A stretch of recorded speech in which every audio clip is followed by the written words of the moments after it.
तो हम लगन और सप्तम भाव में बैठे हुए ग्रह के बीच में आपस में एनर्जी का जो एक्सचेंज होता है कुंडली में, उसकी बात कर रहे थे, जिसको हम कॉस्मिक एनर्जी एक्सचेंज बोल सकते हैं।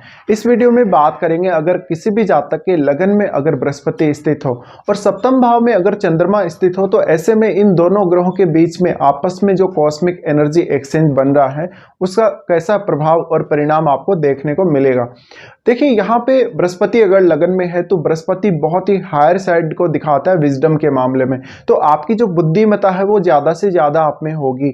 आप किसी भी वस्तु को या किसी भी ज्ञान के क्षेत्र को बहुत ही ब्रॉड सेंस में देखेंगे। ऐसी कंडीशन में जो चंद्रमा है वो आपको हमेशा सपोर्ट करेगा। आप बृहस्पति की जो क्वालिटी आपको मिलती हैं उनको चंद्रमा के माध्यम से बेहतर तरीके से यूज कर सकते हैं। ऐसी कंडीशन में देखिए, चंद्रमा जो है वो इमेजिनेशन है। इमेजिनेशन होने की वजह से जो ज्ञान आपको प्राप्त हुआ है, जो ऑलरेडी आपको सूचना या ज्ञान आपको प्राप्त है, चाहे वो आध्यात्म से रिलेटेड है, चाहे वो फाइनेंस से रिलेटेड है, या वो किसी भी अन्य फील्ड से रिलेटेड है, वहां पर आप अपनी इमेजिनेशन को ज्यादा से ज्यादा बढ़ा सकते हैं। वहां पर आप कुछ नए आइडियाज क्रिएट कर सकते हैं। तो चंद्रमा आपको हमेशा सपोर्ट करेगा। और बृहस्पति है वो अत्यंत शुभ ग्रह है। तो यहाँ पे अब बृहस्पति और चंद्रमा का बहुत अच्छी स्थिति में बैठा हुआ होना जरूरी है। अगर ये अच्छी स्थिति में नहीं है तो आपको कुछ हद तक परिणामों में बदलाव भी देखने को मिल सकते हैं, या उतने अच्छे परिणाम ना मिले जितने कि मैं आपको इस वीडियो में बता रहा हूं अभी। तो यहाँ पे आपको देखना पड़ेगा, अब आपका लग्नेश कौन है, क्या लगनेश की दृष्टि लगन पर है, और आपके सप्तम में जो चंद्रमा है वो किसी भी अन्य ग्रह से प्रभावित है क्या बृहस्पति के अलावा। तो आपको इसके लिए अपना थर्ड हाउस देखना, क्या थर्ड हाउस में राहु है या कोई भी अन्य ग्रह आपका सप्तम में भी चंद्रमा के साथ स्थित हो सकता है। तो ऐसी कंडीशन में चंद्रमा फिर दूसरे ग्रह से प्रभावित हो जाएगा, तो कुछ हद तक फिर परिणामों में बदलाव भी आ सकते हैं। बट अगर नॉर्मली हम देखें तो चंद्रमा है वो आपको हमेशा बृहस्पति से रिलेटेड फील्ड में एक अच्छा इमेजिनेशन और बहुत सारे आइडियाज प्रोवाइड करेगा। ऐसे में जो आपका जीवन साथी आएगा वो भी आपकी लाइफ में आपको काफी सपोर्ट करता हुआ नजर आएगा। और चंद्रमा है वो बहुत ही कोमल ग्रह है। ऐसी कंडीशन में लोग आपकी छोटी से छोटी बात को भी बहुत अप्रिशिएट करेंगे। आपको हमेशा मान सम्मान मिलेगा लोगों से, इवन आपको जीवन साथी से भी काफी मान सम्मान मिलेगा। लेकिन अगर हम हावी होने की बात देखें कि कौन किसके ऊपर ज्यादा हावी रहेगा, तो ऐसी कंडीशन में ज्यादातर केस में आप खुद अपने जीवन साथी पर ज्यादा हावी होंगे।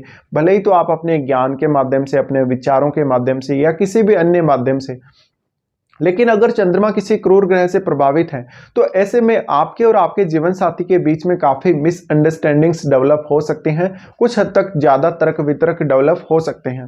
साथ ही चंद्रमा का सप्तम भाव में होना यह दिखाता है कि लोगों को आपको बहुत ज्यादा सपोर्ट मिलेगा लाइफ में आगे बढ़ने के लिए। तो ऐसा जो जातक है अपने परिवार और अपने रिश्तेदारों के साथ एक अच्छी लाइफ जी पाता है, एक बेहतर से बेहतर लाइफ को वो इंजॉय कर पाता है। ऐसी कंडीशन में यहाँ पर आपको चंद्रमा को देखना पड़ेगा, क्या चंद्रमा सूर्य से प्रभावित है, क्या चंद्रमा अस्त है। अगर चंद्रमा अस्त है तो यह आपके लिए और ज्यादा अच्छी बात है। चंद्रमा के अस्त होने से आपको इमोशनली बहुत ज्यादा बैलेंस देखने को मिलेगा, खुद में और आपके जीवन साथी में भी। बट आपकी तुलना में जो आपका जीवन साथी आएगा वो ज्यादा इमोशनल हो सकता है, और इमोशनल जो सपोर्ट है आपको अपने जीवन साथी से जरूर एक्सपेक्ट करना चाहिए।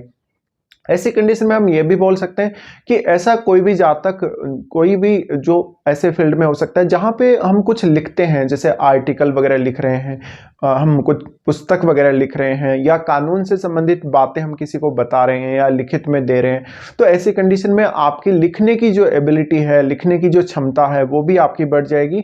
साथ साथ में आपकी स्किल्स को आपको बढ़ाने में हमेशा मदद मिलेगी, क्योंकि जुपिटर आपके लगन में है तो आपको नॉलेज तो बहुत ज्यादा होगा, बट उस नॉलेज को आप और कैसे ज्यादा से ज्यादा अच्छे तरीके से यूज कर सके अपने लिए, अपनी इमेजिनेशन स्किल्स का यूज करके उस नॉलेज को आप किस तरीके से बेहतर तरीके से दूसरों के लिए भी और खुद के लिए भी यूज कर सकते हो। ऐसी कंडीशन में जातक अपने ज्ञान का इधर उधर काफी विस्तार करेगा। उसका जो नेचर है वो काफी अच्छा होगा, लोगों के साथ आपका बिहेव काफी अच्छा होगा। कुछ मामलों में आप ज्यादा जिद्दी होंगे, आप अपने नॉलेज को लेकर थोड़े घमंडी भी हो सकते हैं, या थोड़ा सा दिखावा भी नॉलेज को लेकर कर सकते हैं। साथ ही आपको थोड़ा सा यहाँ पे नेगेटिव रिजल्ट इस मामले में देखने को मिलेगा। आपको ऐसा फील होगा जैसे कि आप बहुत ज़्यादा नॉलेज वाले हैं और सामने वाला पर्सन जो आपसे बात कर रहा है या जो आपकी लाइफ में है वो उतना नॉलेज वाला नहीं है। तो आप हमेशा नॉलेज के मामले में डोमिनेट करेंगे हर किसी को, अपने जीवन साथी को ही नहीं बल्कि दूसरे लोगों को भी आप काफ़ी डोमिनेट करेंगे। बट ये जो स्थिति है मान सम्मान, पद प्रतिष्ठा के हिसाब से या करियर के हिसाब से बहुत ज़्यादा अच्छी है। ऐसे में आपको करियर के मामले में भी बहुत ज़्यादा अवसर देखने को मिल जाते हैं। यहाँ आपका चंद्रमा और बृहस्पति कौन कौन से भावों के स्वामी हैं वो आप अवश्य चेक कर लें और ये कितने स्ट्रॉन्ग हैं ये भी आपको देखना पड़ेगा। अब क्योंकि हम तो सिर्फ यहाँ लगन और सप्तम भाव के बीच में जो एनर्जी एक्सचेंज हो रहा है दोनों के मध्य, उसी की बात कर रहे हैं। तो ऐसी कंडीशन में बृहस्पति से रिलेटेड फील्ड को या बृहस्पति से रिलेटेड चीज़ों को, जैसे कि फाइनेंस हो गया, लॉ हो गया या आध्यात्म हो गया, ज्योतिष हो गया, और भी बहुत सारे ऐसे फील्ड्स हो सकते हैं जहां पर आप चंद्रमा का उपयोग करके बृहस्पति से रिलेटेड चीज़ों को ज़्यादा से ज़्यादा एक्सप्लोर कर सकते हैं। साथ ही आप जीवन में बहुत जल्दी सीखेंगे। आपका एजुकेशन, इवन आपका शुरुआती एजुकेशन तो अच्छा होगा ही होगा, आपका जो हायर एजुकेशन है वो भी काफ़ी अच्छा होने के चांसेस हैं। साथ ही अगर किसी भी खराब ग्रह का या हम बोलें क्रूर ग्रह का प्रभाव सप्तम भाव पर नहीं है और चंद्रमा पर अगर नहीं है तो निश्चित रूप से आपका जो मैरिड लाइफ है वो काफ़ी अच्छा जा सकता है। एक ऐसा जीवन साथी आपको मिलेगा जो आपकी हर बात की कदर करेगा, आपकी हर बात सुनेगा और आपको जहां तक हो सके, जितना पॉसिबल हो सके वो आपको सपोर्ट ही करेगा। तो ये सब परिणाम आपको देखने को मिल सकते हैं।